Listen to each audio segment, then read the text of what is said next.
Over 400 years ago, the first Africans, against their will, landed on the shores of Virginia, beginning what we know today as the transatlantic slave trade.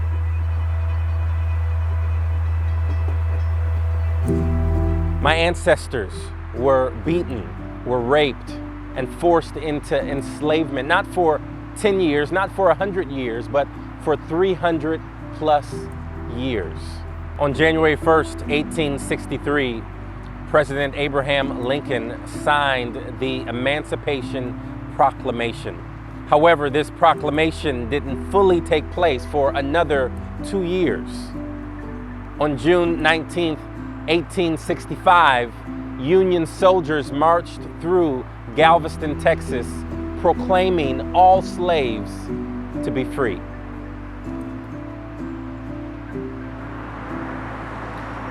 As a result, freed slaves began the struggle of freedom.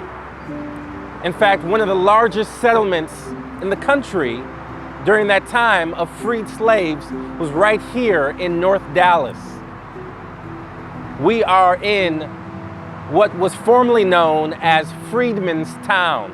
Black doctors and lawyers and dentists and preachers lived. In fact, some of the first black grocery stores and black movie theaters and black churches were right here.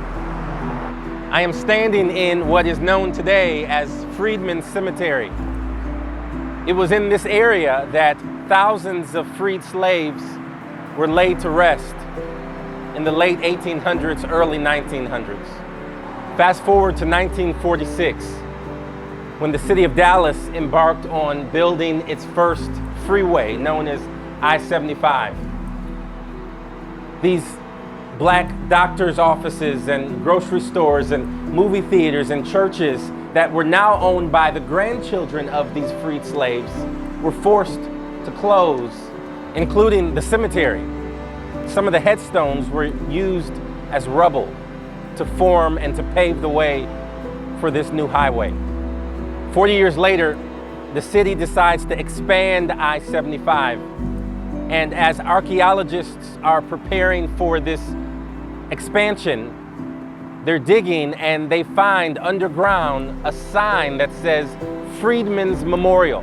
And as they continue to dig, they found not 100, not 200, but 1,157 bodies. They decided to exhume these bodies from the highway and relocate them here to what today is known as Freedman's Cemetery. Well, here's the point. As we look at this beautiful Dallas skyline and this interstate where hundreds of thousands of people pass through daily, it's easy to forget what came before. On this Juneteenth day, as you're enjoying your many freedoms, don't forget what came before and the scars that still exist today that need to be healed.